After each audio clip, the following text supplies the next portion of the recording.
لله نحمده ونستعينه ونستغفره ونعوذ بالله من شرور أنفسنا وسيئات أعمالنا من يهده الله فلا مضل له ومن يضلل فلا هادي له وأشهد أن لا إله إلا الله وحده لا شريك له وأشهد أن محمدا عبده ورسوله أما بعد فإن خير الحديث كتاب الله وخير الهدي هدي محمد صلى الله عليه وسلم وشر الأمور محدثاتها وكل محدثة بدعة وكل بدعة ضلالة وكل ضلالة في النار. أعوذ بالله السميع العليم من الشيطان الرجيم. بسم الله الرحمن الرحيم. يا أيها الذين آمنوا اتقوا الله حق تقاته ولا تموتن إلا وأنتم مسلمون. يا أيها الناس اتقوا ربكم الذي خلقكم من نفس واحدة وخلق منها زوجها وبث منهما رجالا كثيرا ونساء واتقوا الله الذي تساءلون به والأرحام إن الله كان عليكم رقيبا. يا أيها الذين آمنوا اتقوا الله وقولوا قولا سديدا يصلح لكم أعمالكم ويغفر لكم ذنوبكم ومن يطع الله ورسوله فقد فاز فوزا عظيما. أما بعد فأعوذ بالله السميع العليم من الشيطان الرجيم. بسم الله الرحمن الرحيم. ولقد خلقنا الإنسان ونعلم ما توسوس به نفسه ونحن أقرب إليه من حبل الوريد إذ يتلقى المتلقيان عن اليمين وعن الشمال قعيد ما يلفظ من قول إلا لديه رقيب عتيد وجاءت سكرة الموت بالحق ذلك ما كنت منه تحيد ونفخ في الصور ذلك يوم الوعيد وجاءت كل نفس معها سائق وشهيد لقد كنت في غفلة من هذا فكشفنا عنك غطاءك فبصرك اليوم حديد وقال قرينه هذا ما لدي عتيد ألقيا في جهنم كل كفار عنيد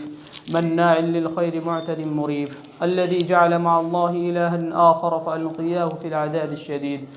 قال قرينه ربنا ما أطغيته ولكن كان في ضلال بعيد قال لا تختصموا لدي وقد قدمت إليكم بالوعيد ما يبدل القول لدي وما أنا بظلام للعبيد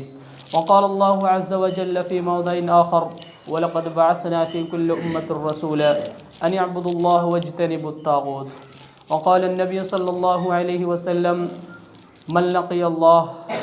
لا يشرك به شيئا دخل الجنة ومن يشرك به دخل النار رواه مسلم. تمام قسم کی تعریفات وحدہ لا شریک خالق کائنات مالک اب و سما کے لیے ہے. لاکھوں کروڑوں درود و سلام ہو تمام انبیاء کرام علیہ السلام پر عموماً اور خصوصاً ہمارے آخری نبی جناب محمد الرسول اللہ صلی اللہ علیہ وسلم پر جن کے ذریعے اللہ رب العالمین نے اہل کائنات کی ہدایت اور رہنمائی کی بندوبست فرمائی. سامعین کرام، آج کے اس مختصر سے خطبہ جمعہ میں جس عنوان کو لے کر حاضر ہوا ہوں وہ ہے صحیح عقیدہ سیکھو. حضرات، ہم جس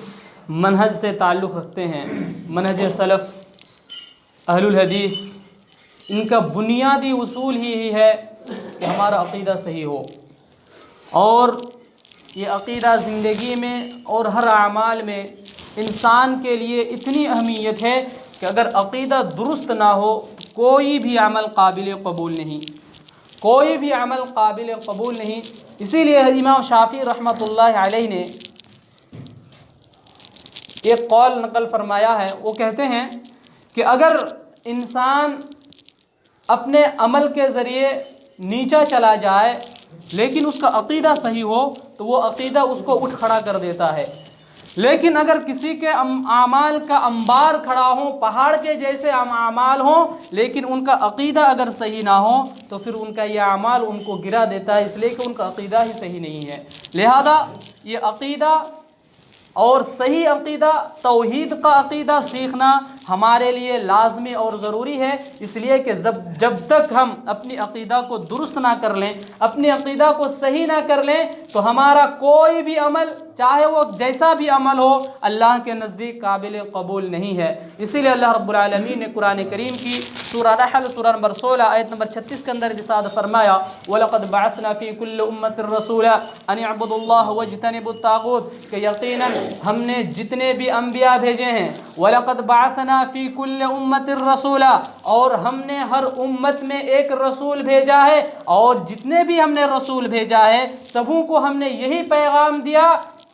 وَاجْتَنِبُوا الطَّاغُوتَ کہ تم لوگوں کو طاغوت کی عبادت سے روکو، تم لوگوں کو طاغوت کی پوجا پاٹ کرنے سے روکو۔ اب ہم کو سمجھنا یہ ہے کہ طاغوت کس کو کہتے ہیں۔ مفسرین کرام رحمۃ اللہ علیہ نے اپنی جامع اور معنی کتاب میں، خاص کر کے ابن کثیر رحمۃ اللہ علیہ نے اپنی تفسیر ابن کثیر میں انہوں نے یہ قول نقل فرما ہے کہ کل ما عبد من دون اللہ، کل ما عبد من دون اللہ، کہ اللہ کے علاوہ جس کی بھی عبادت کی جائے یہ طاغوت ہے۔ اللہ کے علاوہ جس کی بھی عبادت کی جائے یہ طاغوت ہے۔ طاغوت اسی کو کہتے ہیں کہ اللہ کے علاوہ کسی سے امیدیں مانگی جائیں، یہی شرک ہے۔ اللہ کے علاوہ کسی سے ڈرا جائے یہی شرک ہے۔ اللہ کے علاوہ کسی سے مانگا جائے یہی شرک ہے۔ اللہ کے علاوہ کسی سے دعائیں مانگی جائے یہی شرک ہے۔ اللہ کے علاوہ کسی کے سامنے اپنا سر تسلیم خم کر دیں یہی شرک ہے۔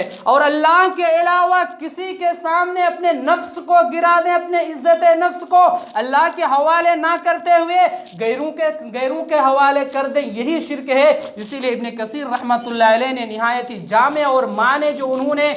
طاغوت کی تعریف بیان کی اپنی تفسیر ابن کثیر میں، انہوں نے کہا کہ کل ما عبد من دون اللہ، کل ما عبد من دون اللہ، طاغوت کہتے ہی اس کو ہے کہ اللہ کے علاوہ جتنی بھی چیزوں کی عبادت کی جائے، جن چیزوں کو مانا جائے، یہ سارے کے سارے طاغوت ہیں اور یہی شرک ہے۔ سامعین کرام، اسی لیے اللہ رب العالمین نے نبیوں کو، انبیاء کرام علیہ السلام کو جو پیغام دیا، اور قرآن کریم کی اس آیت نے جو ہم کو اور آپ کو جو پیغام دیا کہ وَلَقَدْ بَعَثْنَا فِي كُلِّ أُمَّةٍ رَسُولًا، کہ ہم نے ہر امت کی طرف ایک رسول ضرور بھیجا ہے، اور اس رسول کا بھیجنے کا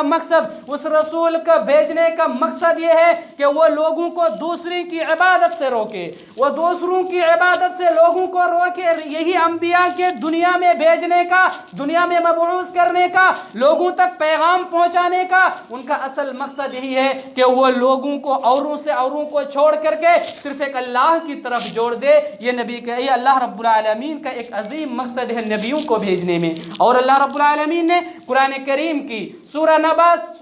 بینہ، سورہ نمبر 98 آیت نمبر 5 کے اندر ارشاد فرمایا وَمَا أُمِرُوا إِلَّا لِيَعْبُدُوا اللَّهَ مُخْلِصِينَ لَهُ الدِّينَ وَمَا أُمِرُوا إِلَّا لِيَعْبُدُوا اللَّهَ مُخْلِصِينَ لَهُ الدِّينَ، کہ تمہیں کسی چیز کا حکم نہیں دیا گیا، صرف یہی کہ تم اپنے لیے اپنے دین کو خالص کر لو، اپنے لیے اپنے دین کو خالص کر لو۔ مطلب یہ ہے کہ تمہارے اس دین میں، اس دین اسلام میں کسی طرح کی ملاوٹ نہیں ہونی چاہیے۔ وما امروا الا ليعبدوا اللہ، تمہیں حکم نہیں دیا گیا مگر یہ کہ صرف تم اللہ ہی کی عبادت کرو، صرف اللہ ہی کی عبادت کرو۔ وما امروا الا ليعبدوا اللہ، تمہیں صرف اللہ کی عبادت کرنے کا حکم دیا گیا ہے، اور مخلصین لہ الدین، ان کا جو دین ہے، ان کی جو شریعت ہے، ان کا جو قانون ہے، ان کا جو اصول ہے، تم ان کا پابند ہو جاؤ اور اس میں کسی دوسرے کو شریک نہ کرو۔ یہ اللہ رب العالمین نے سورہ بینہ، سورہ نمبر 98 آیت نمبر 5 کے اندر مسلمانوں کو، مومنوں کو یہ پیغام دیا کہ تم اپنی عبادت میں کسی کو شریک نہ کرو، اللہ کی عبادت میں کسی کو شریک نہ کرو، اپنے دین میں تم کسی طرح کی ملاوٹ نہ کرو۔ یہ اللہ رب العالمین نے ہمیں اور آپ کو پیغام دیا۔ اور نہایت ہی خوشخبری ہے اس شخص کے لیے جنہوں نے اپنے دین کو خالص کر لیا، جنہوں نے اپنے دین کو، اپنی شریعت کو دوسروں کی، اوروں کی ملاوٹ سے بچا لیا، اور اپنے دین کو، اپنے شریعت کو خالص اللہ کے لیے خاص کر دیا۔ نبی کریم صلی اللہ علیہ وسلم نے ایسے لوگوں کے لیے خوشخبری دی ہے۔ پیارے نبی صلی اللہ علیہ وسلم نے یہ خوشخبری دی کہ من لقی اللہ لا یشرک بہ شیئا دخل الجنہ ومن یشرک بہ دخل النار۔ نبی کریم صلی اللہ علیہ وسلم نے ان لوگوں کو جنہوں نے اپنے لیے اپنے دین کو خالص کر لیا اور اس میں کسی طرح کی ملاوٹ نہیں کی، اور اللہ کے علاوہ انہوں نے کسی کی بھی عبادت نہیں کی، جو بھی عبادت ہوں وہ صرف اللہ ہی کے لیے انہوں نے خالص کر لیا، دین کا جو قانون ہے، شریعت کا جو اصول ہے، اس اصول کا انہوں نے اپنے آپ کو پابند بنا لیا، تو ایسے لوگوں کے لیے نبی کریم صلی اللہ علیہ وسلم نے یہ خوشخبری دی من لقی اللہ لا یشرک بہ شیئا دخل الجنہ۔ جو لوگ لوگ اس حالت میں مرتے ہوں، جو لوگ اس حالت میں اس دنیا سے وفات پاتے ہوں، جو لوگ اس دنیا سے ایسی حالت میں جاتے ہوں کہ انہوں نے اللہ کے ساتھ کسی کو شریک نہیں ٹھہرایا، تو وہ جنت میں داخل ہوگا۔ لیکن ساتھ ساتھ نبی کریم صلی اللہ علیہ وسلم نے یہ بھی وعید سنائی ہے کہ جن لوگوں نے رب کی عبادت میں، اپنے مالک کی عبادت میں، اپنے خالق کی عبادت میں، اپنے معبود کی عبادت میں کسی دوسروں کو شریک کیا ہوگا، دوسروں سے دعائیں مانگی ہوگی، دوسروں سے امیدیں لگائیں ہوں گی، دوسروں سے ڈرا ہوگا، دوسروں کے سامنے اپنے عاجز و انکساری حتیٰ کہ اپنے سر کو بھی جھکا دیا ہوگا، تو ایسے شخص کے لیے نبی کریم صلی اللہ علیہ وسلم نے نہایت ہی خطرناک وعید سنائی۔ پیارے نبی صلی اللہ علیہ وسلم نے فرمایا وَمَن يُشْرِكْ بِهِ شَيْئًا، جس نے اپنی زندگی میں کسی طرح کی بھی اب رب کی عبادت میں ملاوٹ کی، ان کا شریک بنایا، تو نبی کریم صلی اللہ علیہ وسلم نے ان کو وعید سنایا کہ دخل النار، کہ وہ سخت جہنمی ہے، وہ جہنم میں جائے گا، چاہے وہ جتنے اعمال کر لیں، ان کے اعمال کا انبار ہی کیوں نہ ہو، پہاڑ جیسے اعمال کر لیں، دنیا میں زمین و آسمان میں جتنے بھی وہ اعمال کر سکتے ہیں وہ اعمال کر لیں، لیکن اگر وہ اپنی عبادت میں رب کی عبادت میں اگر اس نے کسی کو شریک کیا ہوگا، یہ تمام کے تمام اعمال ضائع و برباد ہو جائیں گے، کوئی اعمال ان کا کام نہیں دے گا، یہی شرک ہے۔ اور نبی کریم اور اللہ رب العالمین نے قرآن کریم کی سورۃ البقرہ میں ارشاد فرمایا ان اللہ لا یغفر ان یشرک به ویغفر ما دون ذلک لمن یشاء، کہ اللہ رب العالمین شرک کے علاوہ جتنے بھی گناہ ہیں سب کو معاف فرما دیتا ہے، لیکن یہ شرک ایسا خطرناک گناہ ہے کہ اگر کوئی شخص رب کی عبادت میں یا کسی بھی طرح کی عبادت میں اگر وہ کسی کو شریک ٹھہرا دیتا ہے تو یہ شرک اللہ رب العالمین ان کو کبھی معاف نہیں کرے گا اور ان کے تمام اعمال ضائع و برباد کر دیے جائیں گے۔ اسی لیے اللہ رب العالمین نے انبیاء کو خطاب کرتے ہوئے فرمایا، اللہ نے قرآن کریم کے اندر سورہ زمر سورہ نمبر 39 آیت نمبر 65 کے اندر ارشاد فرمایا وَلَقَدْ أُوحِيَ إِلَيْكَ وَإِلَى الَّذِينَ مِن قَبْلِكَ لَئِنْ أَشْرَكْتَ لَيَحْبَطَنَّ عَمَلُكَ، اے نبی صلی اللہ علیہ وسلم یقیناً ہم نے آپ کی طرف جو وحی کی ہے، یقیناً آپ کی طرف ہم نے جو وحی بھیجی ہے اور آپ سے پہلے ہم نے جتنے انبیاء کو بھیجے، لَئِنْ أَشْرَكْتَ، اگر یہ بھی شرک کرتے تو لَيَحْبَطَنَّ عَمَلُكَ، تو ان کے بھی اعمال برباد کر دیے جاتے۔ آپ سوچئے اور کیجئے کہ انبیاء و رسول جن کو نبی اللہ رب العالمین نے اس دنیا میں پیغامبر بنا کر کے بھیجا، جس کو نبی اللہ رب العالمین نے رہنما بنا کر کے بھیجا، جس کو اللہ رب العالمین نے منتخب فرما لیا، جس کو اللہ رب العالمین نے تمام انسانوں میں سے ایک انسان کو چنتا ہے اور چن کر کے وہ تمام لوگوں کی ہدایت کے لیے، تمام لوگوں کو سیدھے راستے پر لانے کے لیے، تمام لوگوں کو جو اللہ کا راستہ ہے، جو نبی کریم صلی اللہ علیہ وسلم نے جو راستہ بتلائے ہیں، اسی طریقے سے جو خالص دین ہے، اسی پیغام کو بھیجنے کے لیے، اسی پیغام کو لوگوں تک عام کرنے کے لیے جس نبی اور رسول کو بھیجا ہے، اسی کو خبر دے رہا ہے کہ اگر کوئی نبی یا رسول بھی شرک کرتا تو میں ان کے بھی اعمال کو برباد کر دیتا۔ لہذا بھائیوں، سمجھنے کی اس بات پر غور کرنے کی ضرورت ہے کہ ہمارے اعمال میں کسی طرح کی ملاوٹ تو نہیں ہے، ہماری عبادت میں کسی طرح کی ملاوٹ تو نہیں ہے، کہیں ہم اپنی عبادت میں شرک تو نہیں کر رہے ہیں، کہ ہم اپنی باتوں میں شرک تو نہیں کر رہے ہیں، کہ ہمارے رات دن کے اعمال میں کوئی شرک تو نہیں ملا ہوا ہے۔ ان تمام چیزوں کو جاننے کی ضرورت ہے، اور ہم ان چیزوں کو کیسے جانیں گے؟ نبی کریم صلی اللہ علیہ وسلم نے اسی لیے فرمایا کہ فَعْلَمْ قَبْلَ الْقَوْلِ وَالْعَمَلِ، کہ تم اپنے بات چیت کرنے سے پہلے علم حاصل کر لیا کرو، اسی لیے کہ ان تمام شرک سے، ان تمام امور سے وہی شخص بچ سکتا ہے جو دین کی تعلیم حاصل کرے، جو دین کا علم حاصل کرے۔ جو شخص علم حاصل کر لے گا تو پھر ان کو سمجھ میں آئے گا کہ یہ شرک کیا ہے، عبادت کیا ہے، یہ ڈر کیا ہے، یہ خوف کیا ہے، خشیت کیا ہے، یہ امیدیں کیا ہیں، یہ رجا کیا ہے، یہ دعائیں کس سے مانگنی چاہیے، کس کے سامنے سر تسلیم خم کیا جائے، یہ تمام کے تمام اسی شخص کو حاصل ہوگا جو دین کی تعلیم حاصل کریں گے۔ میرے بھائی بھائیو ایک جگہ اللہ رب العالمین نے سورہ مائدہ میں 18 انبیاء کرام کا نام تذکرہ کرتے ہوئے نبی ان انبیاء کو خطاب کرتے ہوئے یہ آگاہ کیا کہ لو اشرکوا لحبط ما كانوا يعملون، کہ اگر یہ لوگ بھی شرک کر لیتے، اگر یہ لوگ بھی شرک کرتے تو میں ان کے تمام اعمال برباد کر دیتا۔ کہ نبی کریم اللہ رب العالمین نے نبیوں کو انبیاء جیسی پیغمبر جیسی حیثیت کو اللہ رب العالمین نے یہ آگاہ کیا اور یہ متنبع کیا اور ان کو یہ خبر دیا کہ تم لوگ بھی اگر شرک کرو گے تو تمہارے اعمال برباد کر دیے جائیں گے۔ لہذا بھائیو ہم کو سمجھنے کی ضرورت ہے کہ ہماری کوئی ایسی عبادت نہ ہو جس میں ہم اللہ کے ساتھ کسی دوسرے کو شریک کر رہے ہوں، ہماری کوئی ایسی دعا نہ ہو جس میں ہم اللہ کو چھوڑ کر دوسرے سے مانگ رہے ہوں، ہمارے امید ایسی نہ ہو جس میں ہم اللہ کے علاوہ کسی دوسرے کو شریک کر رہے ہوں، اگر ہمارا کوئی ایسا ڈر یا کوئی ہمارے اندر کوئی ایسا خوف نہ ہو جو اللہ سے بڑھ کر کے ہو، اگر ایسی باتیں ہیں تو یہی شرک ہے اور تو پھر ہماری عقیدہ صحیح نہیں ہے۔ اگر ہم ان تمام چیزوں میں اللہ کے ساتھ کسی کو ملا رہے ہیں تو ہمارا عقیدہ درست نہیں ہے، ہم منہج سلف میں نہیں ہیں، ہمارا عقیدہ درست نہیں ہے۔ اور جیسا کہ ہم نے کہا کہ جب تک ہمارا عقیدہ صحیح نہ ہو جائے ہمارا کوئی عمل قابل قبول نہیں ہے۔ لہذا بھائیو ہم کو اس بات کو جاننے کی ضرورت ہے کہ ہم کہیں ایسی کوئی عبادت تو نہیں کر رہے ہیں اور ہم اپنی عبادت میں کسی کو شریک تو نہیں کر رہے ہیں، یا ہم ڈر تو رہے ہیں انسان سے لیکن اس کا ڈر اللہ سے زیادہ تو نہیں ہے۔ بھائیو ان تمام چیزوں کو سیکھنے کی ضرورت ہے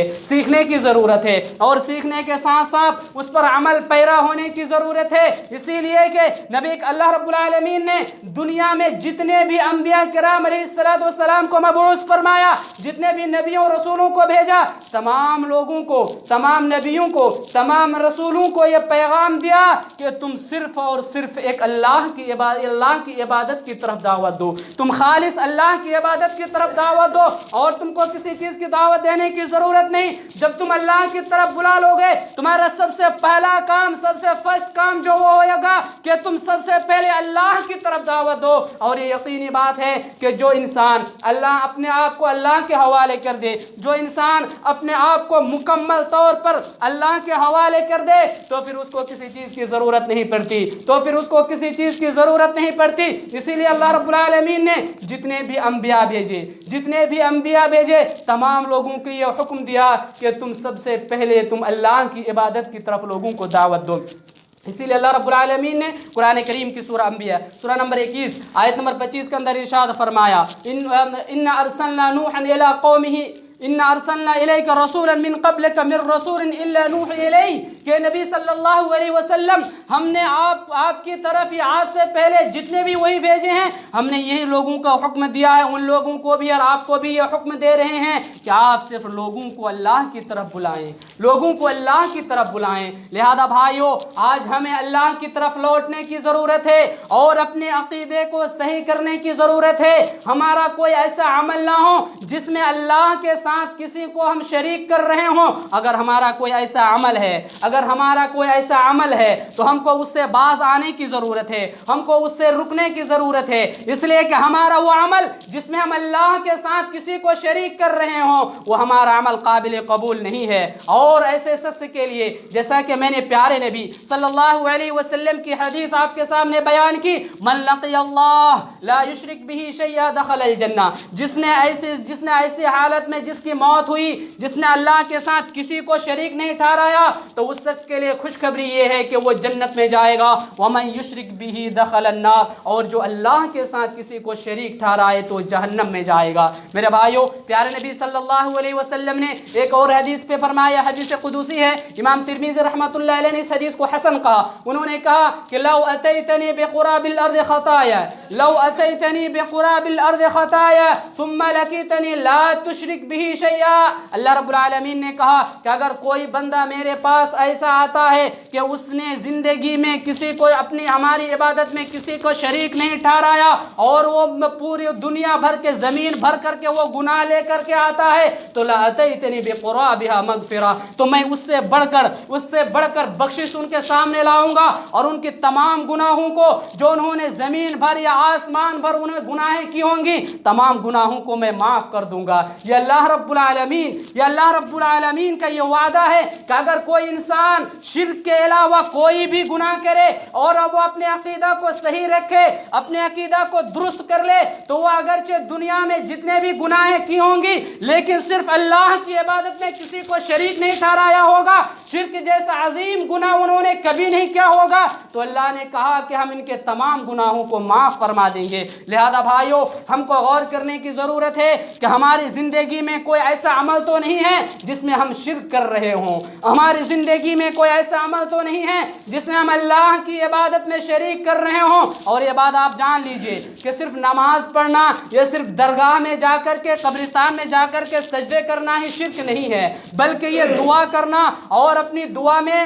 اللہ کے علاوہ کسی سے مانگنا یہ شرک ہے۔ اور یہ خوف، یہ ڈر اگر اللہ کے علاوہ کسی دوسرے سے زیادہ ہو تو یہ بھی شرک ہے۔ آپ کی امیدیں جو آپ زندگی میں امیدیں لگاتے ہیں، یہ بھی اگر اللہ کے علاوہ کسی دوسرے سے ہو تو یہ بھی شرک ہے۔ گویا کہ عبادات جتنے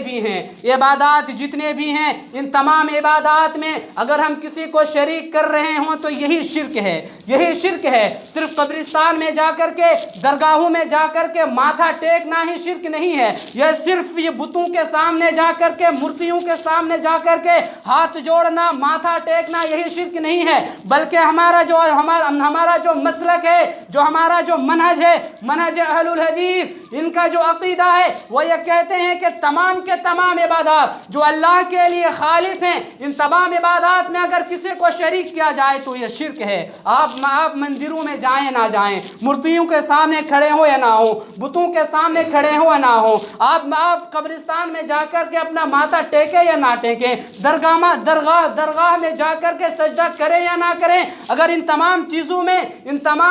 میں جو امید ہے، جو خوف ہے، جو دعا ہے، اسی طریقے سے جو رجا ہے، اگر ان تمام چیزوں میں ہم دوسرے کو شریک کر رہے ہیں تو یہ شرک ہے۔ اور اگر ہم ایسا کام کر رہے ہیں تو ہمارے تمام کے تمام اعمال جو ہم زندگی میں کر رہے ہیں وہ تمام کے تمام اعمال باطل ہے، جیسا کہ اللہ نے نبیوں کو خطاب کرتے ہوئے فرمایا لو اشرکوا لحبط ما كانوا يعملون، کہ اگر یہ لوگ بھی شرک کرتے تو ان کے جتنے اعمال ہم ان کو برباد کر دیتے۔ لہذا بھائیو، ہم کو اپنی عبادت میں خالص ہم کو اللہ کی عبادت کرنی ہے، خالص اللہ کی عبادت کرنی ہے، اور عبادت بھی ایسی جس میں کسی کا شریک نہ ہو، ہم دوسرے کو شریک نہ کر رہے ہوں، یہی ہماری کامیابی کا ضامن ہے، یہی ہماری کامیابی ہے۔ لیکن اگر ہم اپنی عبادت میں کسی کو شریک کر رہے ہوں تو ہم زندگی میں چاہے جتنے بھی اعمال کر لیں، ہمارے اعمال قابل قبول نہیں۔ لہذا ضرورت اس بات کی ہے کہ ہم صحیح عقیدہ سیکھیں، اس لیے کہ جب تک ہم عقیدہ نہیں سیکھیں گے، اپنے عقیدہ کو درست نہیں کر لیں گے، ہم یہ سمجھ نہیں پائیں گے کہ یہ شرک کیا ہوتا ہے، خالص دین کیا ہے، خالص شریعت کیا ہے، اسلام کا قانون کیا ہے۔ ہم کو ان تمام چیزوں کو سیکھنے کے لیے علم حاصل کرنے کی ضرورت ہے، ان تمام چیزوں کو درست کرنے کے لیے، اپنے زندگی کے اعمال کو درست کرنے کے لیے، اپنے عقیدہ کو درست کرنے کے لیے، صحیح عقیدہ بنانے کے لیے ہم کو علم حاصل کرنے کی ضرورت ہے۔ لہذا اس بات کی طرف آپ دھیان دیں کہ ہمارے زندگی کے جتنے بھی وقت بچ چکا ہے، جتنے بھی ٹائم بچ چکے ہیں، ہم اپنا وقت نکال کر کے دین کی تعلیم حاصل کریں اور اپنے اعمال کو درست کریں، اپنے عقیدہ کو صحیح کریں، تاکہ جب ہمارا خاتمہ ہو تو خاتمہ بالخیر ہو، اور ہماری جب موت ہو تو اچھی موت ہو، اور ہم موت کے وقت کسی دوسرے کو شریک نہ کرے۔ اسی لیے پیارے نبی صلی اللہ علیہ وسلم نے ان مسلمانوں کو یہ خوشخبری دی کہ من کان آخر کلامہ لا الہ الا اللہ، کہ جس شخص کا آخری کلام لا الہ الا اللہ ہوگا تو وہ دخل الجنہ، تو وہ جنت میں داخل ہوں گے۔ اور یہ ایسا کلمہ یا ایسی تصویر اسی وقت ہو سکتا ہے جب ہم اپنے عقیدہ کو درست کر لیں، خالص عبادت اللہ کے لیے کریں، ہم اپنے عقیدہ کو صحیح کر لیں، تبھی ایسے کلمے اللہ رب العالمین ہم کو موت کے وقت نصیب فرمائے گا۔ اللہ تعالیٰ سے دعا ہے اللہ رب العالمین ہمیں جو منہج سلف اور اہل الحدیث کا جو عقیدہ ہے اسے سمجھنے کی اور اس پر عمل کرنے کی توفیق عطا فرمائیں۔ اللہ تعالیٰ سے دعا کریں اللہ رب العالمین جب ہمارے خاتمہ ہو تو خاتمہ بالخیر ہو، اور جب بھی ہماری موت ہو تو ایمان پر موت ہو، اور اللہ رب العالمین جب ہمارا حساب و کتاب کرے تو ہمارا ٹھکانہ جنت الفردوس میں کرے۔ آمین وآخر دعوانا الحمد للہ رب العالمین۔ بارک اللہ لنا ولکم فی القرآن المجید ورفعنا وإیاکم بالآیات والذکر الحکیم انہ تعالی جواد کریم ملک مبین۔